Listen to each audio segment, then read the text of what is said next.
So today, the United States launched a trade war against Canada, their closest partner and ally, their closest friend. At the same time, they're talking about working positively with Russia, appeasing Vladimir Putin, a lying, murderous dictator. Make that make sense.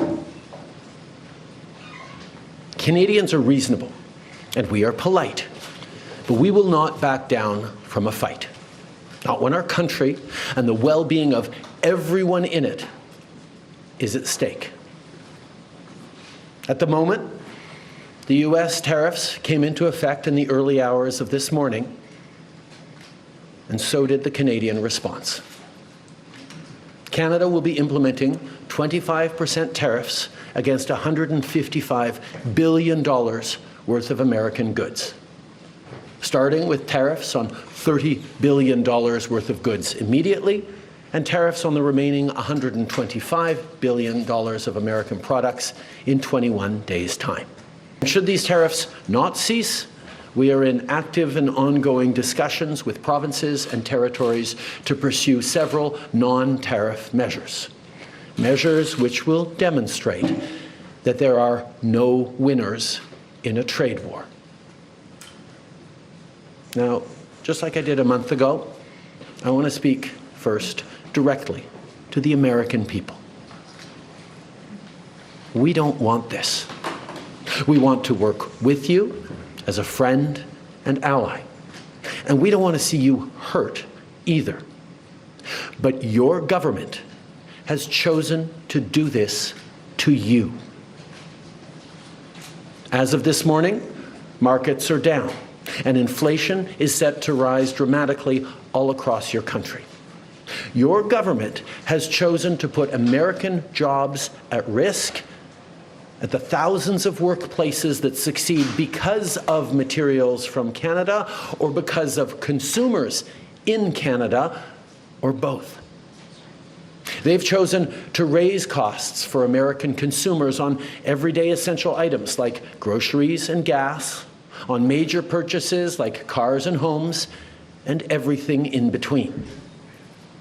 They've chosen to harm American national security, impeding access to the abundant critical minerals, energy, building materials, and fertilizers that we have and that the United States needs to grow and prosper.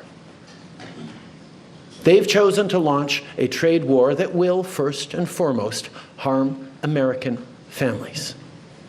They've chosen to sabotage their own agenda that was supposed to usher in a new golden age for the United States. And they've chosen to undermine the incredible work we've done together to tackle the scourge that is fentanyl, a drug that must be wiped from the face of the earth. So on that point, let me be crystal clear.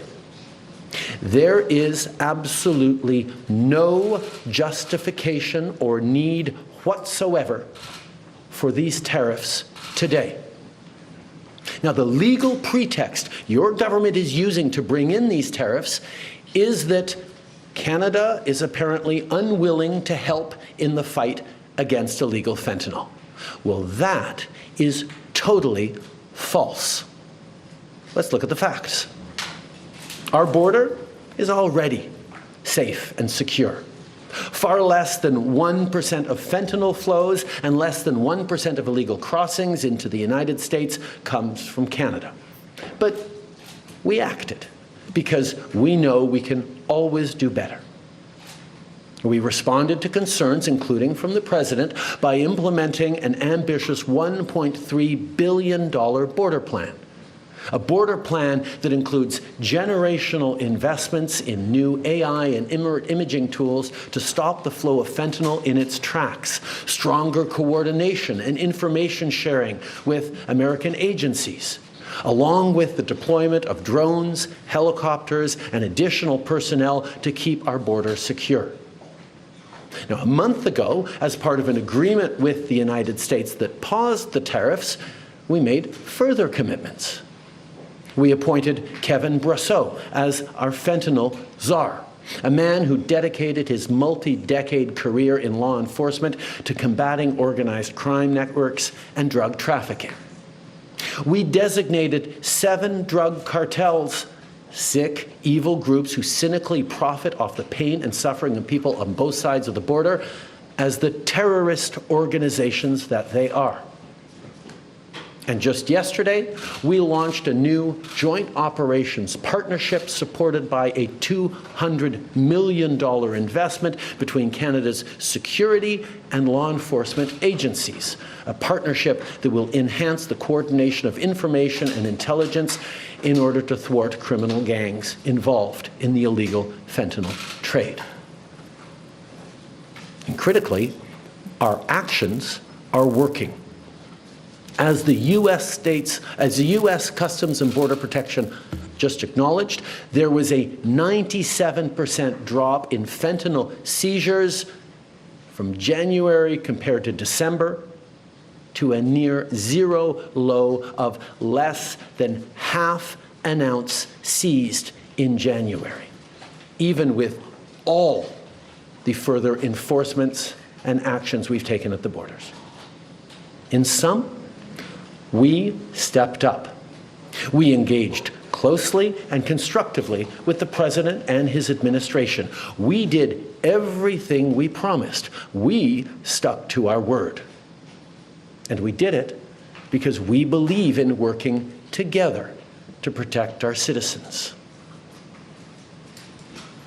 Now I want to speak directly to one specific American, Donald. In the over 8 years you and I have worked together, we've done big things. We signed a historic deal that has created record jobs and growth in both of our countries. We've done big things together on the world stage, as Canada and the U.S. have done together for decades, for generations. And now we should be working together to ensure even greater prosperity for North Americans in a very uncertain and challenging world. Now, it's not in my habit to agree with the Wall Street Journal, but Donald, they point out that even though you're a very smart guy, this is a very dumb thing to do. We two friends fighting is exactly what our opponents around the world want to see. And now, to my fellow Canadians, I won't sugarcoat it. This is going to be tough, even though we're all going to pull together, because that's what we do. We will use every tool at our disposal so Canadian workers and businesses can weather this storm. From expanding EI benefits and making them more flexible to providing direct supports to businesses, we will be there as needed to help. But Canada, make no mistake, no matter how long this lasts, no matter what the cost, the federal government and other orders of government will be there for you.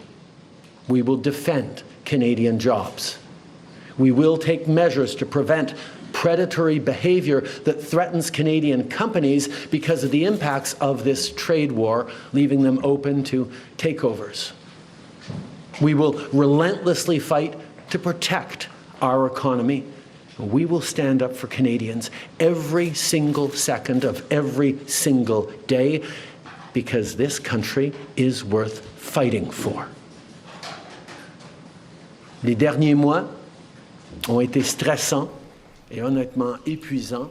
All right, while the Prime Minister is speaking in French, I want to bring in CNN's Paula Newton. She's joining us from Ottawa, CNN White House reporter Elena Treen. Paula, I've covered U.S. Canadian relations for many, many years.